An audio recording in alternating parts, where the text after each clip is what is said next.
Good afternoon. It's Friday, the 13th of June, 2025. Unlucky for just about all of us, as we're about to see, just after 1 o'clock. And welcome to UK Column News. I'm your host, Mike Robinson, and my co host today in the studio is Patrick Henningsen. Welcome to the programme, Patrick. Great to be with you, Mike. And journalist Mark Anderson joins us by video link from the United States. Now, later in the programme, Patrick and I will be speaking to human rights lawyer Arnaud Devolay, who personally witnessed the recent attempts by Russia to return Ukrainian dead to Ukraine.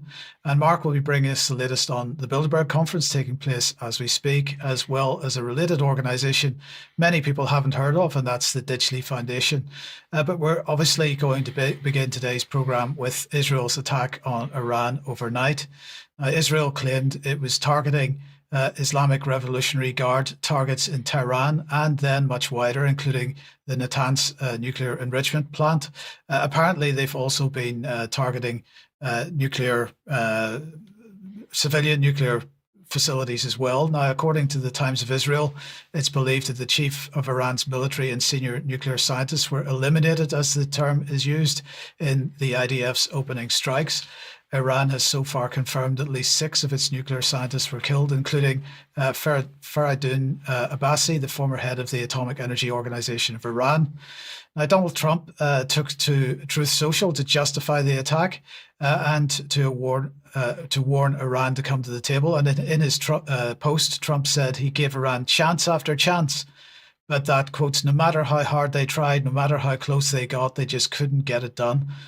So that's Trump's position. Patrick's going to have more on Trump in a second. While the West is clearly deeply happy with what has happened, Russia is less so. Dmitry Peskov said that Russia is concerned by and condemns the sharp escalation in tensions. And in a statement to board members, Rafael Grossi, who's from the IAEA, said, I've repeatedly stated that nuclear facilities must never be attacked, regardless of the context or circumstances, as it could harm both people and the environment. Such attacks have serious implications for nuclear safety, security and safeguards, as well as regional and international peace and security. Netanyahu, for his part, took to the television screens and declared that Israel is at a decisive point in its history. Let's have a listen to a little bit of what he said. Moments ago, Israel launched Operation Rising Lion, a targeted military operation to roll back the Iranian threat to Israel's very survival. This operation will continue for as many days as it takes to remove this threat. Now, as Prime Minister, I've made it clear time and again, Israel will never allow those who call for our annihilation to develop the means to achieve that goal. Tonight, Israel backs those words with action. We struck at the heart of Iran's nuclear enrichment program. We struck at the heart of Iran's nuclear weaponization program. We targeted Iran's main enrichment facility in Natanz. We targeted Iran's leading nuclear scientists working on the Iranian bomb.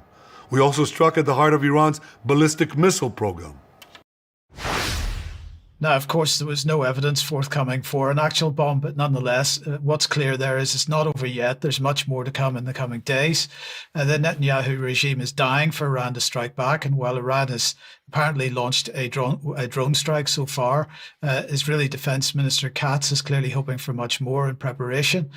He said that he has signed a special order, according to which a special state of emergency will be imposed in what they call the home front throughout the entire state of Israel.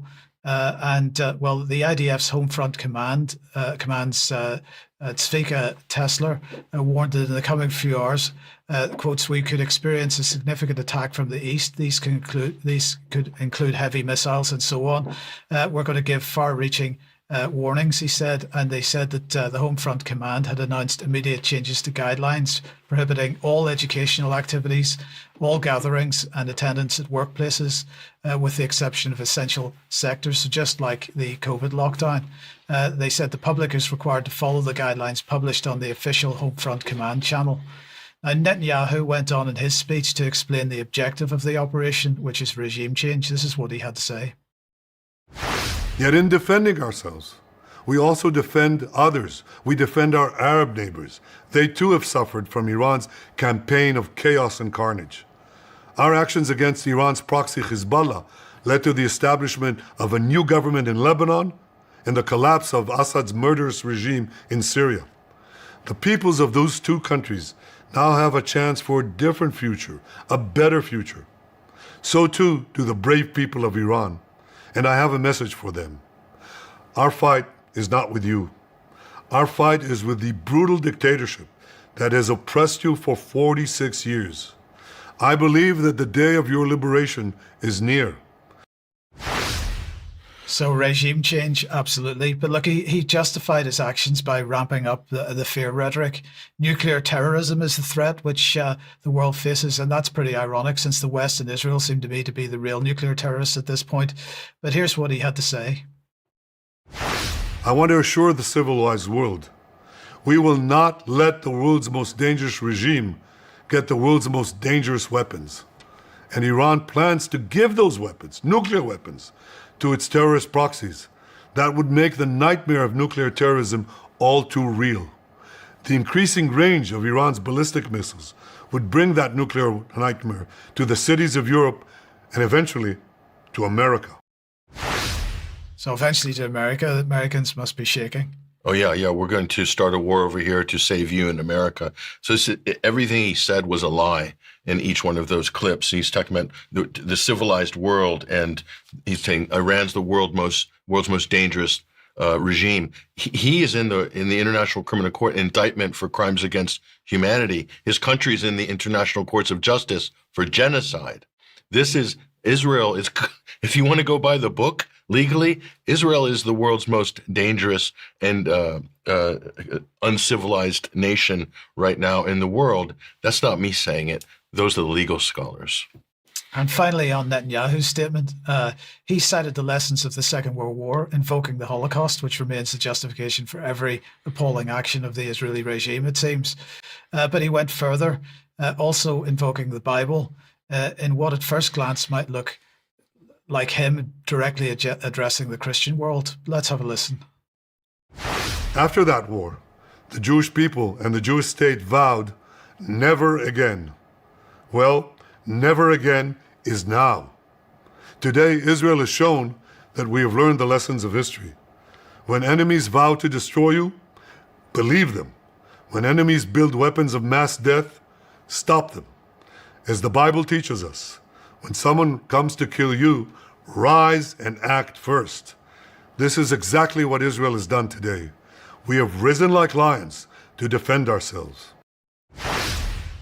I think we can all agree that that is pretty far from being a Christian message. Well, there's no evidence that Iran was building a bomb, first of all, and never again is happening in Gaza at the hands of Israel. What did he say? Rise and strike first? Yes. Is that what he said? Well, this is basically straight off of the motto of the Israeli intelligence services, rise and kill first. This book by Ronen Bergman, who is a top sort of, you could say, a court scribe of the Mossad in the Israeli security state. But nonetheless, this is an excellent book, which was published a few years ago. And I do recommend people at least take a look at it, or at least read the cliff notes on that. Well, look, we mentioned Trump earlier, but what's your thoughts on it, on his position? The question, Mike, is what did he know and when did he know it? Because the line the U.S. is selling at the moment is, well, this wasn't us. We weren't involved. This was all Israel. They went on their own. Trump said, I tried to warn them, but they wouldn't listen. The same old shtick, right? Well, let's put this up on screen for a moment here. Trump told Netanyahu on Monday not to attack Iran. That's on record. Wall Street Journal. There's a number of admissions like this. So that's interesting. So what did he know and when did he know it here? Well, Daniel McAdams wanted to know this. He's director of the Ron Paul Institute, been on this program as well. Press report stated 2 days ago that President Trump told Netanyahu not to even think about attacking Iran before the scheduled talks with the U.S. Sounds good, right? If that was the case. With tonight's attack, Netanyahu demonstrated what he thinks of the U.S., his largest and only financial and military backer. He thinks we are his little biatch, you could say. I don't know the French pronunciation. He thinks that Trump is his biatch. And are we? Asked Daniel McAdams. I mean, this is what a lot of real conservatives are saying today. Right. So big debate. So what did he know and when did he know it? How credible is this party line? Mike, the denials and contradictions in the media today are just incredible. BBC saying U.S. says it was not involved in Israel's military strikes. Down the BBC article, Mike, they admit that Israel had notified Washington before, but it's buried at the bottom of the article. But look at the difference in the Reuters headline. Israel notified Washington before the Iran strike, says Israeli state broadcaster. That's also been corroborated by someone we'll show you in a minute. But what does that say? That means the United States gave Israel the green light. Am I interpreting this? Well, unless the U.S. intelligence agency, Defense Department, the State Department aren't communicating with Trump. Right. Right. Which is more scary, actually. So what is it? This president, peace through strength? I think it's weakness through war. And this is the problem with Trump. Now, here's one of his close confidants at Fox News, Bret Baier from Special Report, kind of spilling the beans in a way and kind of almost boasting about the whole situation. Listen to this. Hey, Trace. Yeah, I just spoke to President Trump. One thing, the president was aware of Israel's action before it happened. There were no surprises here. But he gave me a quote. He said, Iran cannot have a nuclear bomb. We're hoping to get back to the negotiating table. We'll see. There are several people in leadership in Iran that will not be coming back. Now, the president, I know, has spoken to... It was the end of that was chilling, Mike. There's some people in the Iran leadership that won't be coming back. They're doing a victory lap in the United States about the killing of top Iranian officials, including decorated nuclear scientists. There's no evidence that they're working on weapons, by the way. And these are people that liaise with the International Atomic Energy Agency on a regular basis, if I'm not mistaken. We'll show you the gravity of that as well in a moment. But, the hypocrisy from Donald Trump. Listen to this is Donald Trump back in 2016 when he was LARPing as a peace president. And that's how he got a lot of votes. The anti-war vote in the original MAGA camp is a significant demographic. And it did help to bring Trump, push him over the edge to victory, not once, but twice. And here he is, basically lambasting Barack Obama in 2015 and 16 on the campaign trail. Watch this. Our president will start a war with Iran because he has absolutely no ability to negotiate. He's weak and he's ineffective. So the only way he figures that he's going to get reelected, and as sure as you're sitting there, is to start a war with Iran. Sure as I'm sitting here. So Obama can't negotiate. Vote for me. I can negotiate. What a hypocrite Donald Trump has turned out to be, and what a fraud of this. He's a peace president. This is just, if we don't need any more lessons than what we see right in front of us. But here's the real story. And now it gets interesting, doesn't it? Times of Israel. Take a look at this report. U.S. helped lull Iran into the belief that no attack was imminent here. And this is, again, the Israeli press. Look at this. Israeli sources say the attack on Iran was preceded by a deception operation that included media, diplomatic components like Steve Witkoff, and both internal and external involving various actors. That is incredibly damning, but it doesn't end there. What caught my eye, Mike, is actually in the sidebar. Let's take a closer look at this. What is in the sidebar? Take a look at this. Covert Mossad base in Iran activated drones overnight to hit missile launchers, officials say, and also to take out possibly radar positions and anti-aircraft positions as well. So what does this remind us of? What did we report on last Friday? Well, that's actually the second thing that reminds us of that, because the first thing that reminds us of that is the fact that the attack happened the day before there were supposed to be talks. So in Ukraine, the attack happened the day before there were supposed to be talks. In Iran, the attack happened the day before there were supposed to be talks. And it looks like there was covert activity happening in country in both cases. This is a bit of a coincidence. And kill web technology, right? Like we reported on last week, very similar to Operation Spider's Web. And who do they think the fingerprints are on that? Well, the U.S. and Britain were fingered with, and Israel. Some of the American commentators said Mossad might have been involved in the Ukrainian operation against Russia. That's on record. There's a number of people on various podcasts. Some of the top former intelligence officials have said that. It's interesting how it all matches up, doesn't it? I find it to be incredibly interesting. So let's take a look here. British and American involvement. Are they militarily involved in this attack? Yesterday, they say they're not. Well, let's take a look at award-winning journalist Hala Jabber reporting here. 2 U.S. planes are basically taking off out of Qatar here. This is Flight Radar 24. It's open source data. Take a closer look at that. What exactly are they in terms of planes? U.S. Air Force.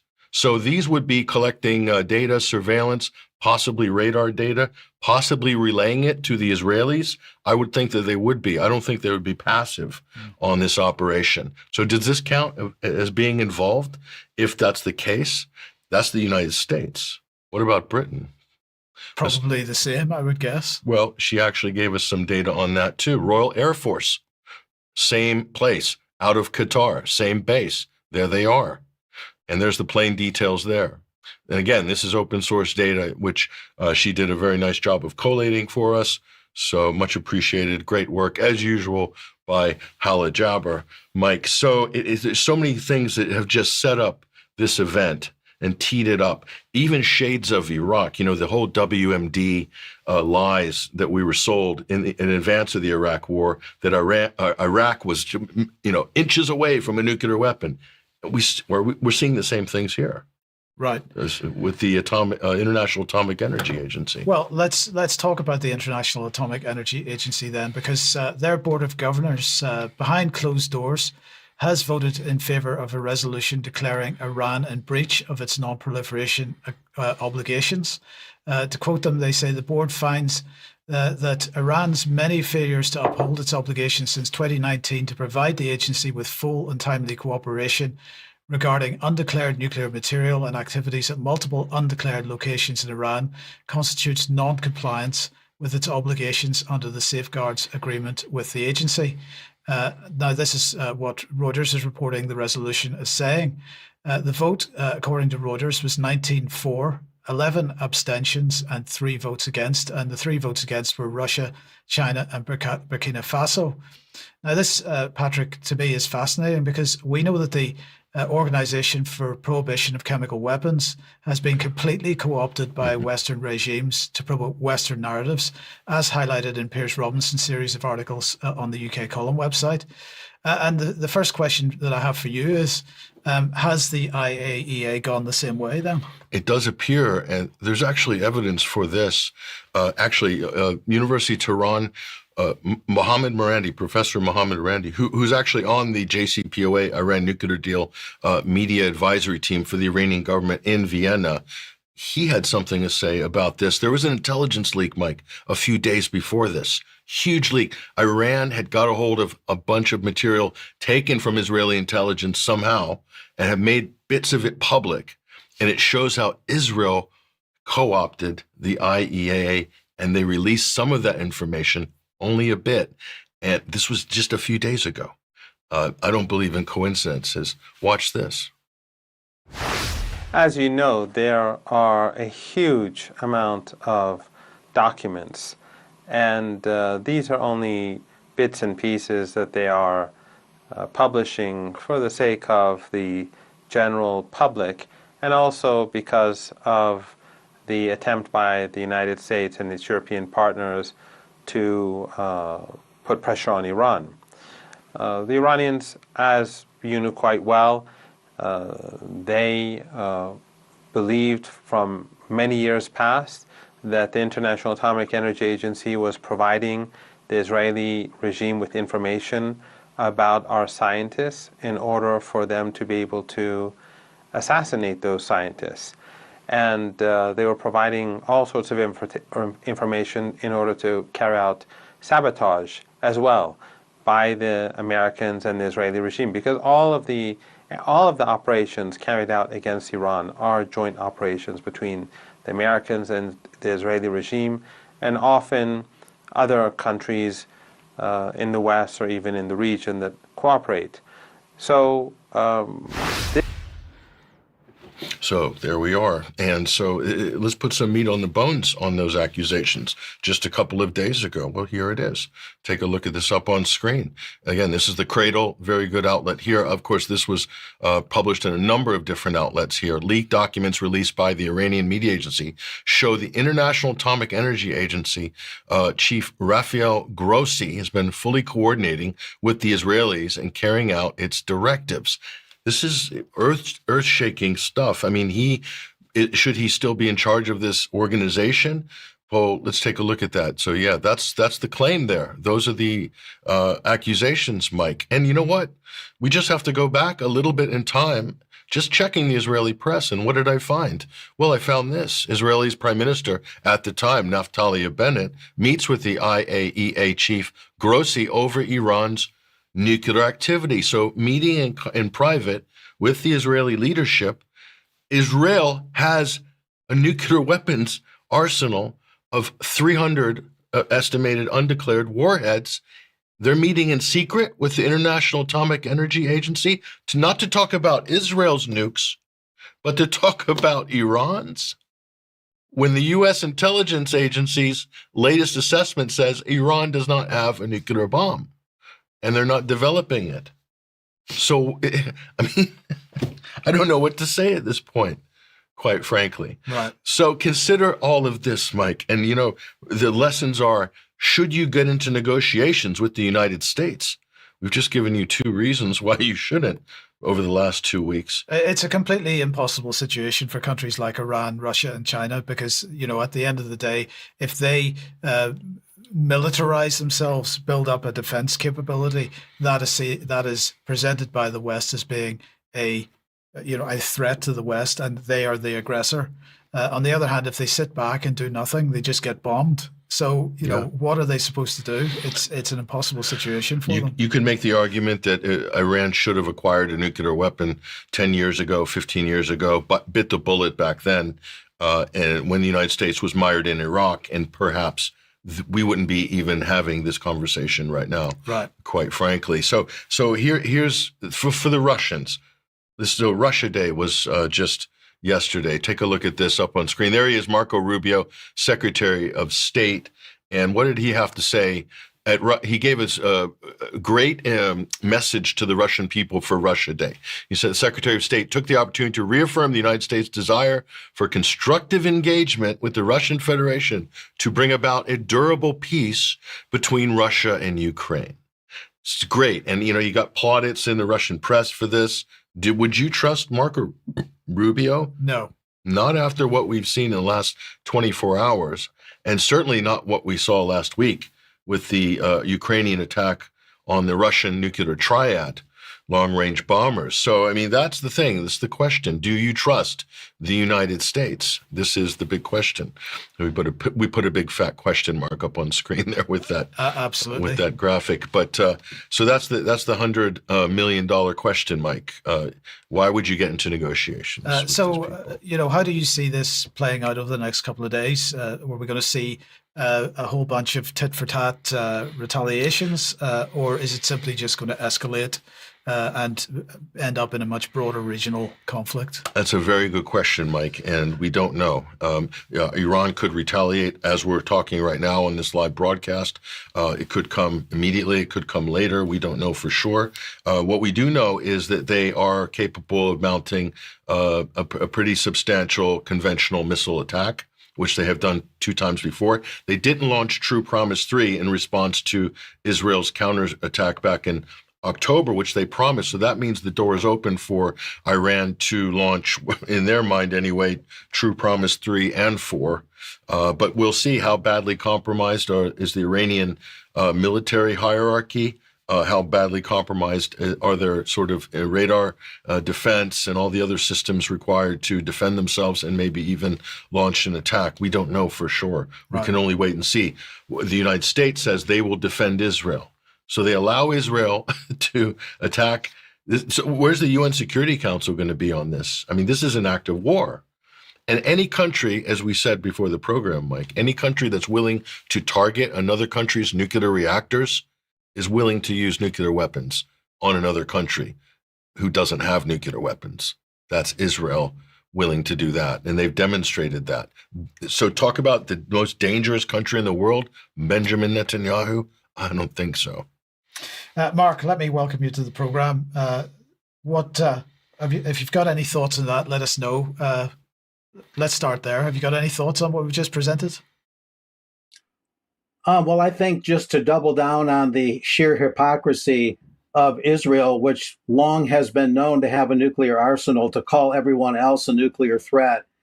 Even the U.S. and Russia back in the Cold War days, they considered it stable to have 10,000 nukes each.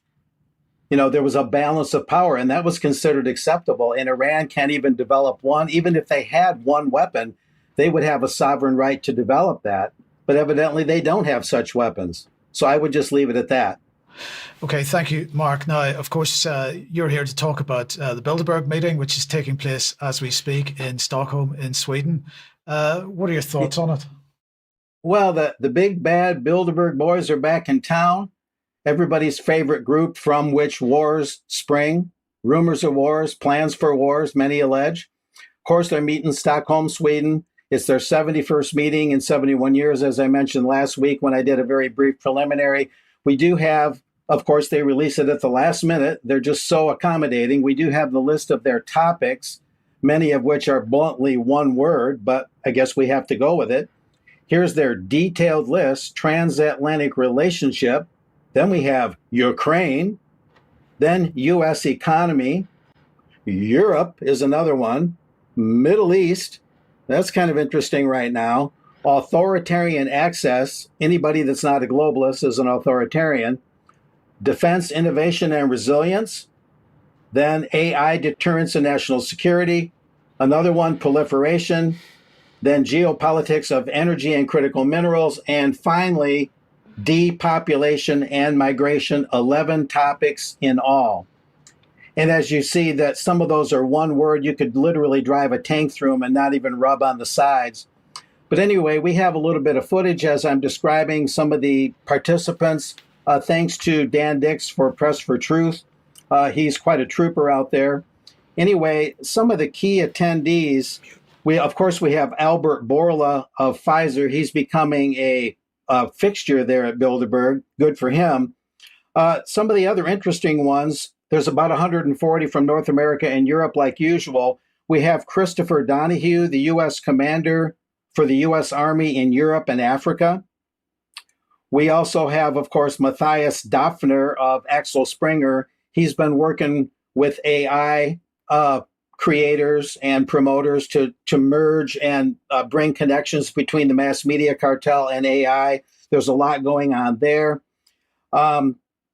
We see Peter Thiel being tailed by Dan Dix here in that footage as I'm speaking. A very militant behavior as he exhibited there, just marching forward without saying a word. But some of the others are Michael Kratsios, director of the White House Office of Science and Technology Policy. Robert Lighthizer, who in Trump's first term was his trade negotiator. He's returning as a privateer, the Center for American Trade. We also have Samuel Papero, the commander of the U.S. Indo-Pacific branch of the Army. In terms of the country of the UK, we have the Member of Parliament, Jeremy Hunt, who's there. The President of the Bundestag, Julia Klöckner. Some other interesting ones. Now, the Bank for International Settlements, the central bank of the central banks, they don't often have someone at Bilderberg. Now they do. Pablo Hernandez, general manager-elect of the Bank for International Settlements. Rather interesting there. And today is just an initial swipe at this. I'll be doing a pretty in-depth article and investigation of all these connections. A group I'll be talking about a little later today, the Ditchley Foundation. One of the connections there is John Sowers, longtime MA6. Now he's with Newbridge Advisory Limited. He's at Bilderberg, and he's pretty high up at Ditchley. Now, an interesting one as well is Jason Smith, a member of the U.S. Congress. Well, who cares about the congressman from the 8th District of Missouri? He's a Republican, pretty pro-Trump, but he happens to be chairman of the House Ways and Means Committee, which writes all the tariff laws trade policy as well as customs guidelines, customs regulations. So he's a very key member of Congress. It could be that they're trying to bend his ear or even bend his arm on tariffs and trade policy to get things more aligned with the globalists. I've got a call into Jason Smith's office. They haven't returned that call yet. They're usually pretty slow about those things, if they return them at all. I might have to try email on that. Sometimes they're more responsive. Other than that, those are some of the big ones for now. You've got the usual sellouts at the media, although there are fewer of the media, legacy media people there than usual. I mentioned Mr. Doffner of Axel Springer. There's also your Fareed Zakaria, of course. He's been with CNN a long time, and he's a think tanker with the CFR. You have Gideon Rachman of the Financial Times, Thomas Friedman of the New York Times, some of the key ones there, but not quite as many. Usually you have like 9 or 10, maybe 11, possibly up to a dozen media sellouts who go in there and collaborate with the globalist movement here, the globalist Bilderbergers, but don't actually ever write about it. So that's a lot of the goings on, some of the people there. And of course, there'll be much more in the days and weeks ahead as I work on my major article about this and look for all the ways that this intersects the different topics, the different participants and whatnot. So we'll leave it there for now, but much more connection-wise with Ditchley a little later on in today's show. Thank you, Mark. Thank you very much for that. I quite enjoyed Peter Thiel fleeing the cameraman with that stern look on his face, like he didn't want anybody to know he was there. He wasn't terribly happy. Libertarian, Peter Thiel. Yes, indeed. Palantir, of course, and we love them. Okay, now let's move on. If you like what the UK Column does and you would like to support us, there are ways to do that on our support page. You could make a donation or join as a member, and if you do join as a member, you can get access to the members-only content, for example, UK Column News Extra, which follows this program. You can also support us by picking something up at the UK Column shop. And if you buy something from clive2carl.com, using the link on this page, we do get a small commission from any purchases there. But if you can't do any of that, please do at least share the material you find on the UK Column website on the various platforms. Let's get round the algorithms because they are constantly in the way. Now, tonight at 7 p.m., Jerm is speaking to Charles and myself, as usual, for Friday, and that has been another entertaining conversation. So join us for that at 7 p.m. tonight in all the usual places, ukcolumn.org/live, for example. And yesterday's 1 p.m. interview, Brian speaking to Vicky Ash on her journey from abuse to her healing, is on the website, an on-demand version. If you can watch that, please do. Another reminder of the Sounds Beautiful Festival, 26th and 29th of June in Wimborne, Dorset. We will all be there. And if you haven't entered the competition yet, the details are on screen for 2 free tickets to that. Please do join for that as well, or take part in that as well. Patrick, you wanted to mention the Freedom Flotilla. Yeah, just to give people, there's an update on this. Most of the people are back. 3 are stuck in Israel. These are the people that were apprehended by the Israelis on the Madeleine sailboat this past week. And because of the attack with Iran, the 3 of them are still incarcerated. The others have made it back home.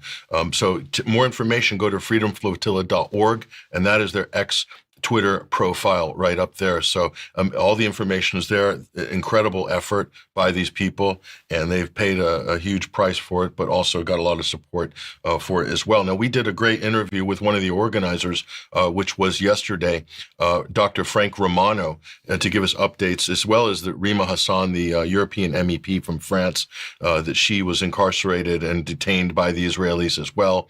So that's up there. YouTube tried their hardest to block this. So please, you people, go to YouTube and share this link, watch this, like it, like the video as well. YouTube did not like this at all for some reason, and probably because of the material that we shared and presented and the testimonies that we gave on this great live stream that we did just yesterday, in fact. And by the way, we do have some of our listeners, including listeners and viewers of this show, who are on the Global March to Gaza, which is marching through the Sinai Desert to the Rafah border crossing.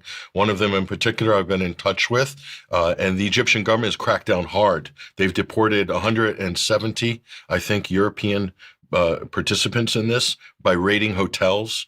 believe it or not. So some of the people have managed to get out of Cairo and are making their way towards the Rafah border crossing. So we'll give you updates on that as soon as we know more. Yeah, thank you, Patrick. Okay, now let's move on to Ukraine. And on Wednesday this week, the bodies of 1,212 Ukrainian soldiers were returned from Russia as part of an exchange agreement. Now, in return, Russia apparently only received 27 bodies. That is of note, as we'll see in a second. Now, Moscow's chief negotiator said that that this followed an earlier attempt to do the same thing on the 8th of June. But at that point, on the 8th of June, Ukraine seemed to be refusing to take the 6,000 bodies that Russia was attempting to return. Now, yesterday, Patrick and I spoke to international human rights lawyer Arnaud de Vallée about what he witnessed on the ground at that attempted exchange. Have a listen to this. On the issue of Ukraine, Mike, there's a huge story. It's been, I think, massively underreported. And one of the reasons, because the potential for embarrassment is pretty amazing. We'll bring up on screen here. Here's the president of Ukraine at the moment, Vladimir Zelensky. And he is a little bit concerned by a lot of things. And this latest story is not going to make life any easier for him. And this is an article up at 21stcenturywire.com. Convoy of the Dead, Kiev's mendacious pretext to disown its fallen soldiers. This is written by Arnaud de Vallée at 21st Century Wire. And we've got some video, Mike, and this is from on site at the exchange. And this was provided to us by Arnaud de Vallée. We'll roll this clip of the dead bodies in the back, the Russian refrigeration trucks that Ukraine refused to accept. Let's go ahead and watch this.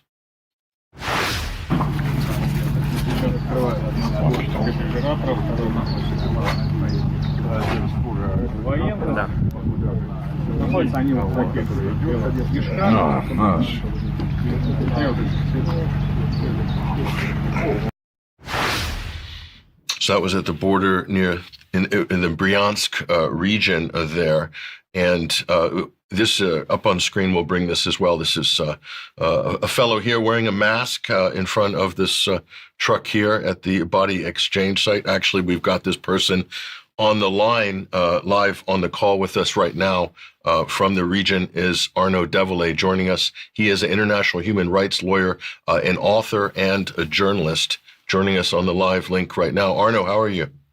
Hello, Patrick, and hello, Mike. How are you? This is an incredible story, Arnaud.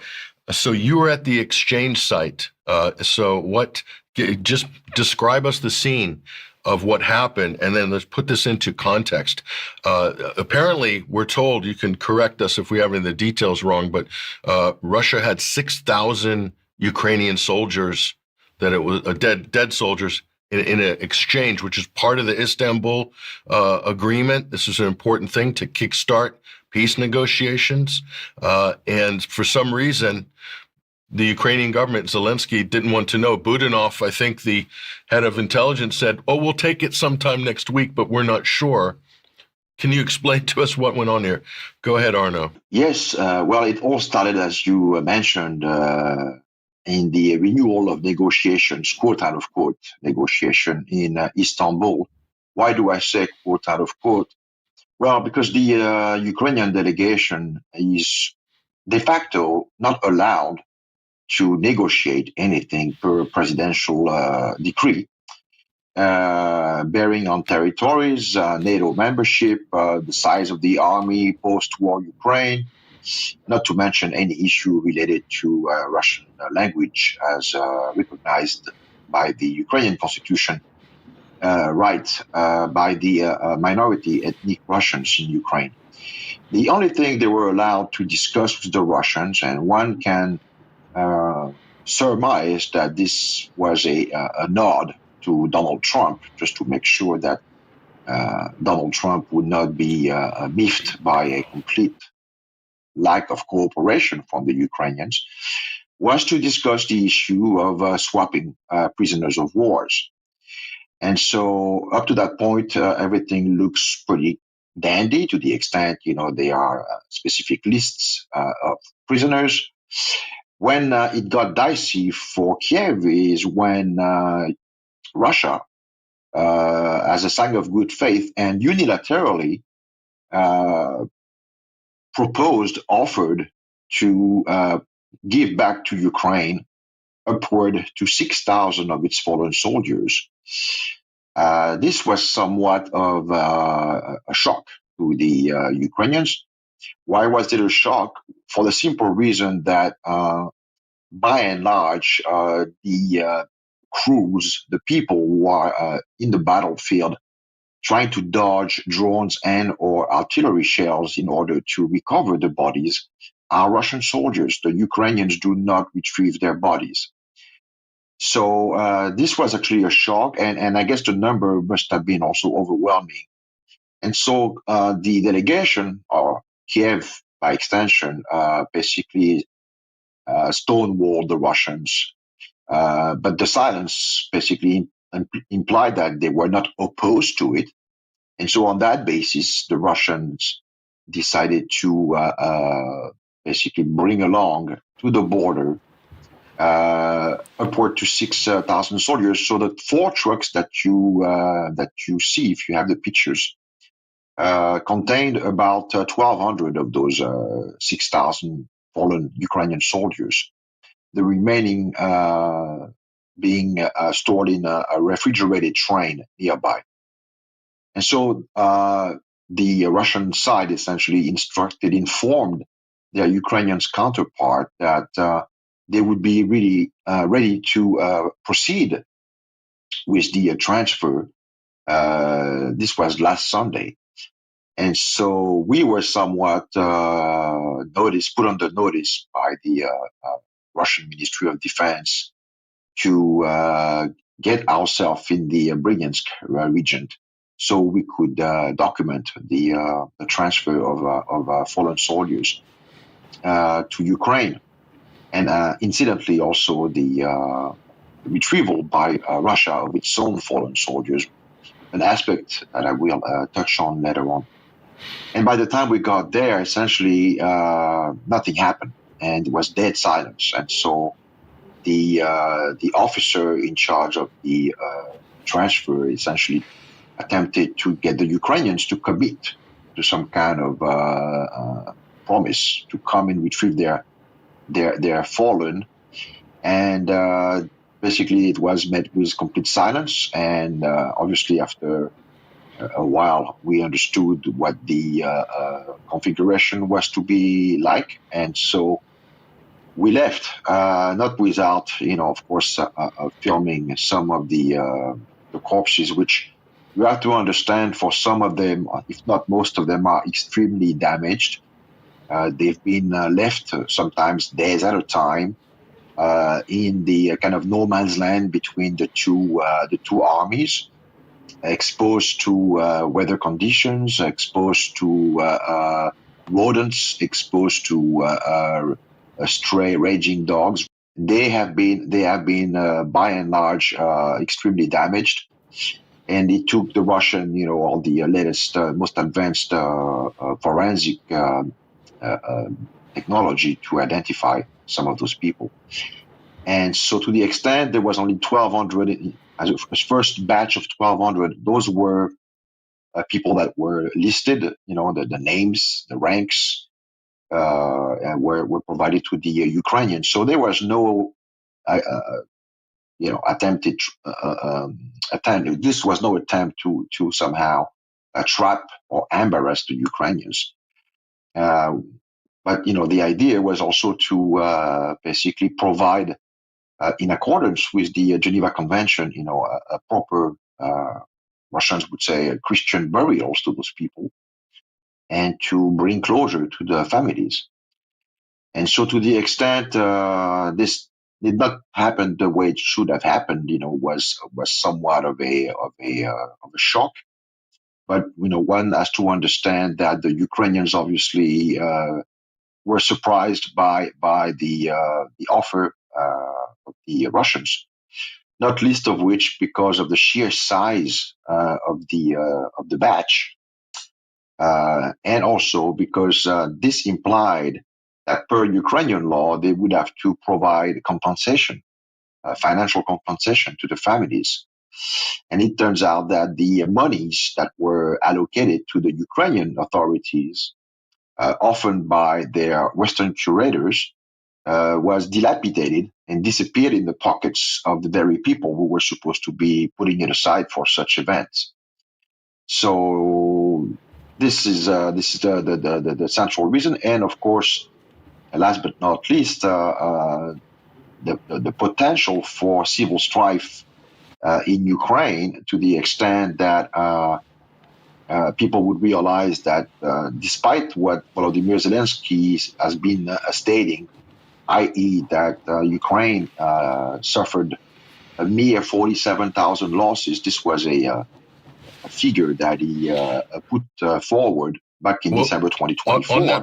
On that point, let's bring that we'll bring that up on screen, actually. So this was the last sort of official statement, as it were, from the government in Kiev here. This is an article in Politico, Mike, from December of 2024. And, what he's saying here, and this is their sort of, official number at the time, 43,000 Ukrainian soldiers have been killed and 370,000 wounded. That compares with the alleged 600,000 Russian dead that they've reported for Russia, or that Russia's reported on the Ukrainian side. So a huge disparity there. And on the compensation side, and this is where the scandal gets interesting, there's a lot of different estimations. I mean, this is from one source we have from a Ukrainian website saying that the compensation ranges from 290,000 per family, upwards of 540,000. I mean, that's on the high end. The low end I've heard is 50,000 per family. There's a lot of different estimations, but based on the 6,000 dead that were to be exchanged here, that Ukraine didn't want, if you multiply 6,000 times $50,000 US, that is $300 million.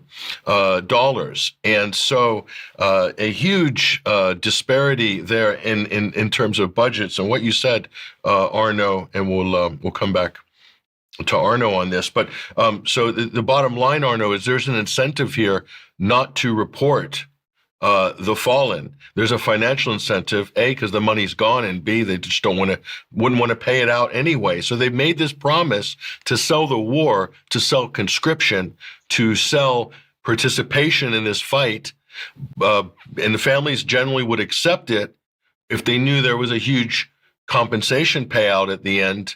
And now we see evidence that Ukraine doesn't want to pay the compensation. And that, to me, is a huge scandal, because there's a financial incentive to downplaying the casualty numbers and not reporting official dead, reporting them, quote, as missing. Is that how Ukraine is managing this? Yes, pretty much. This is what's called an illusory promises. Basically, you're trying to entice people to sign up. We've seen those scenes of young people, young male, and less young people being literally snatched out on the streets of Ukraine. But the idea initially was that, yes, there would be a financial incentive for you to sign up. And to the extent you were to fall defending your country, your family would benefit from a substantial financial compensation package. And obviously, Kiev is trying to have its cake and eat it too. And this is actually, the central issue here. That, and also it's also a public relation disaster waiting to happen, because some of the Kiev senior officials have gone on record trying to minimize the level of casualties. And if the 6,000 is any indication to go by, and I basically suspect that the Russians have a lot more in storage in their own morgues. And that this would be interesting, because since Sunday, yesterday, Wednesday, for a change, Budanov kept his word.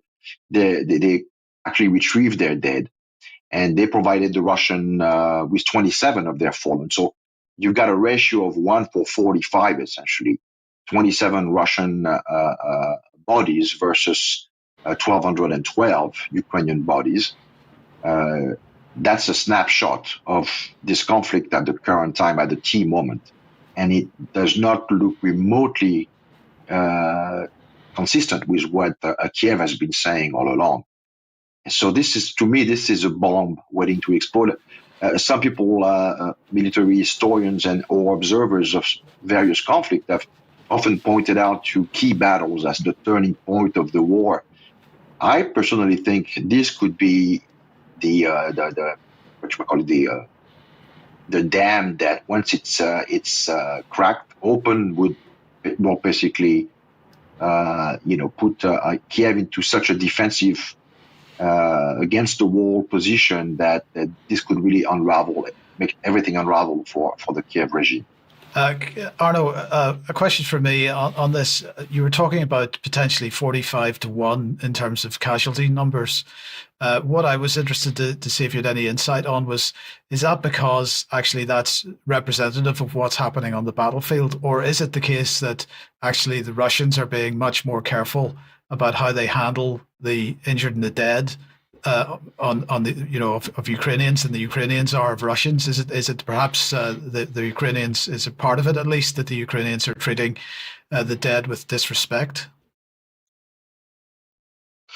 Yes, that's actually a very good question, Mike. The Ukrainians have not been known to try to preserve human life by and large, i.e. this war being characterized as a human meat grinder. Whereas the Russians, and there's been a lot that's been reported about how when Prigozhin was alive, they would basically, get those convicts, out in the battlefield, and that would somehow be, kind of used as a way to reach military objectives in a way that could be sold to the Russian public, to the extent those people were by and large people leading bad lives. But the Russians, by and large, and that includes the Wagner PMC, always took great care of making sure that everybody was well equipped and not sent into reckless military maneuvers. Whereas on the Ukrainian side, it's more, since the war is being waged more on a PR level, as long as they somehow plug the proverbial holes within, along the front lines, it doesn't really matter whether or not conscripts are being cared for to the same extent that you would expect. And Arno, that is an excellent point. In addition, Arno, we have the Germans were accepting some of the Ukrainian dead into their, what I would probably think is a bigger, well-funded, better resourced morgue facility, and they invoiced the Ukrainian government. And our understanding is that the Ukrainian government didn't want to pay the invoice to the German morgue. I mean, that came out this week as well. Can just briefly, quickly, I want to get on to the Red Cross, but quickly, can you verify if that's true or not? Well, so far this story hasn't been verified. Those are the story that you're alluding to is a Polish language publication on a Polish Telegram channel, which alluded to a Danish MP saying that essentially the bodies that Russia held and which Ukraine was somewhat obligated to attend to would be shipped over to European-based morgues. But in order to do so, Kiev would have to basically pay for the service, which they were not able to do. And so this Danish MPs was basically saying, to the extent we're not getting paid for the service, Kiev going to have to handle it. So just to be clear, this is kind of like, yes, it remains to be confirmed. Okay. Yeah, and just to confirm, very important point Arno brought up. All the names and of the Ukrainians have been confirmed by Ukraine. The list that Russia provided was accepted and validated by Ukraine. So it wasn't as if they had questions over whether these were their soldiers or not. That was agreed upon. Then they just refused to accept the body. Now, this brings up an interesting international law and human rights dilemma, which Arno will be able to briefly comment on before we go. But we'll bring this up. And this was tweeted, actually, Mike, in May 15th by the Ukrainian Red Cross Committee, of all people, and basically saying the Geneva Conventions preserve our humanity during war. And there's two parts of this list that I want to bring to our attention. The first is the dead deserve dignity. And again, this is the International Red Cross. And here we are. The other one is families know the fate of missing loved ones. And so I think these are two very pertinent, important points. Briefly, Arno, because we only have a minute or two left, but I thought that was interesting. And I believe you've also contacted the Red Cross Committee for comment on this very issue. Have they replied to your query yet? But go ahead, briefly, Arno. Well, they haven't replied specifically, but obviously to the extent they were present at the site yesterday, they took this calling them out on Twitter quite seriously. And I called them out not once, but twice. But what's interesting, and I believe that this is only the beginning, this exchange yesterday set a precedent. And to the extent I think Russia has, again, tens of thousands more of those bodies, this is going to become a situation where there's no turning back. What would be the justification now? Russia will continue providing a detailed list of the fallen Ukrainian soldiers that they have in their custody. And so this is, again, going to be, as time goes on, this has opened a breach, so to speak, in this PR shtick, of Kiev. And I believe we are going to be seeing more and more of those exchanges to Kiev's dismay. And this basically brings into focus also how the Ukrainian branch of the ICRC has somewhat been extremely non-vehement vis-à-vis Kiev, as far as prompting them to seek their fallen. And this, unfortunately, does not look very good for them. And that's another scandal within a scandal, Arno. So just here's the article here. The convoy of the dead, Kiev's mendacious pretext to disown its own fallen soldiers, by Arno Develet. Arno, I want to thank you for bringing us this story, also for providing the video clips as well. But we really appreciate it. Thank you for coming on the UK column. And as yet, still no word from the Red Cross Committee in Ukraine. Yeah. So if we do get any answer from them, of course, we'll share that with you on another program. Yes. Okay. Thank you, Patrick. And thank you to Arno as well for joining us once again. Mark, let's come back to you. And Bilderberg, not the only meeting taking place at the moment. Ditchley Foundation also holding a meeting. What's going on with them? Sense that some of us may have heard vaguely of the Ditchley Foundation, but it turns out they're quite busy along the same ideological lines as Bilderberg and the Trilateral Commission. They're the most open of the three, Ditchley being the most open, Trilateral in between, Bilderberg the most secretive. And a quick other footnote, Ditchley, which is meeting right now as we speak, even while Bilderberg is meeting in Sweden, and Ditchley is meeting, as this slide shows, the 12th through the 14th of June, so they actually started yesterday.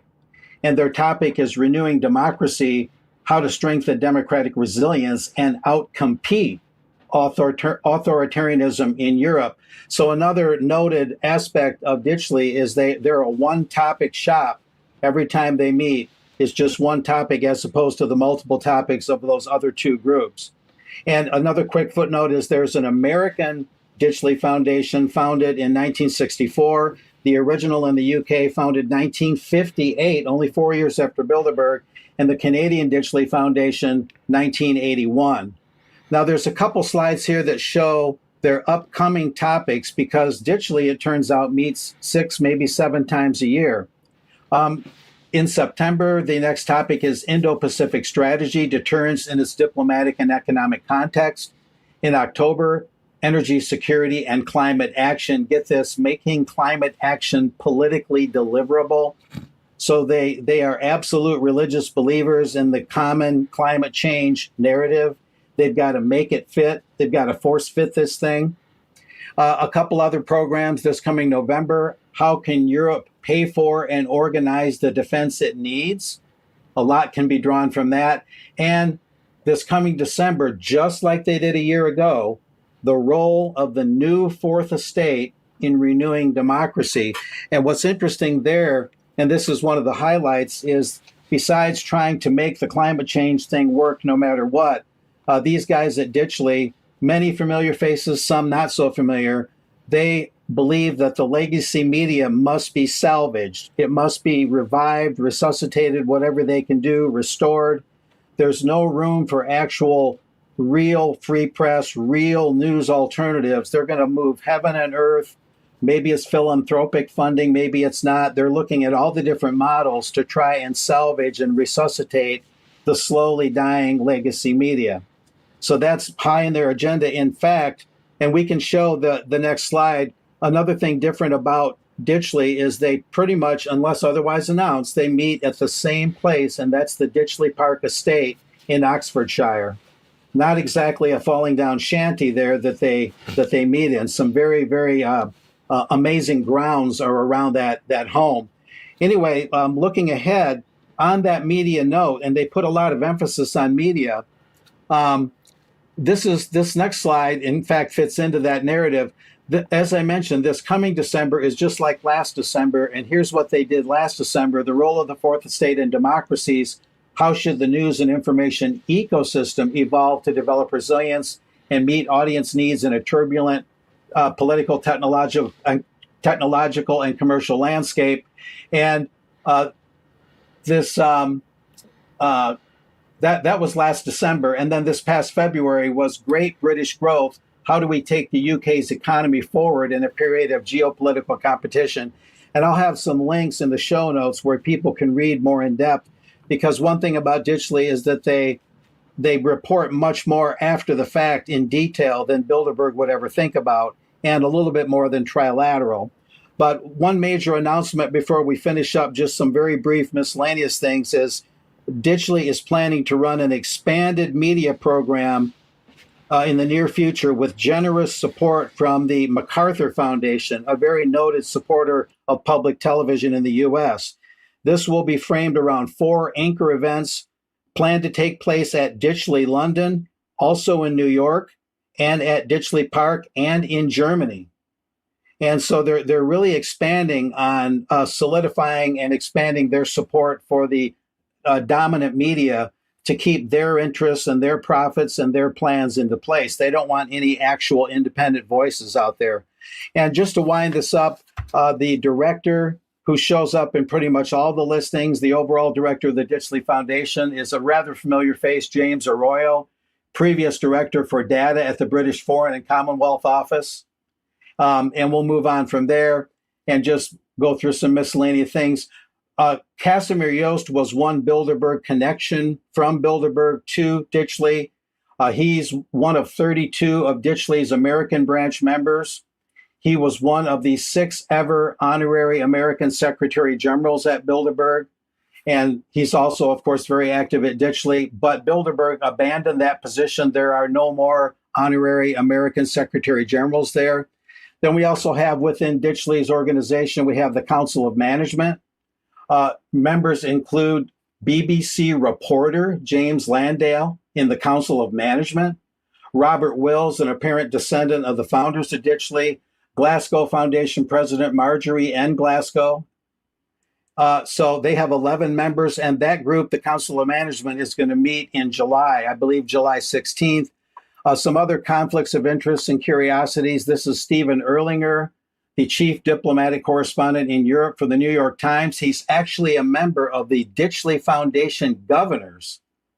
Talk about a conflict of interest for reporters, and they're having an annual meeting coming up the 24th of September. Some others on that list include John Sowers, who's also at Bilderberg. So that's another Ditchley Bilderberg connection. And lastly, Ditchley just opened up a new London pad, another London outlet, and it is at 1 St. James Square, and 1/10 of a mile away at 10 St. James Square is Chatham House itself. So birds of a feather flock together. But this is another group to keep on our radar from here on out, guys. So very interesting stuff. I've been to St. James Square. I know exactly where that is. Very posh address. Yes, indeed. Thank you very much for that. We will be reporting much more on that, I'm quite sure, in the future. Thank you, Mark. Thank you, Patrick. Things kicking off again between Israel and Iran as we're on the program. Undoubtedly, we'll be talking about that in extra in a couple of minutes' time. So do join us if you're a UK Column member. If you're not, please consider joining because you're missing a lot. But otherwise, have a great weekend, and we'll be back at 1 p.m. on Monday as usual. But if you're a member, see you in a couple of minutes for extra. See you then. Bye-bye.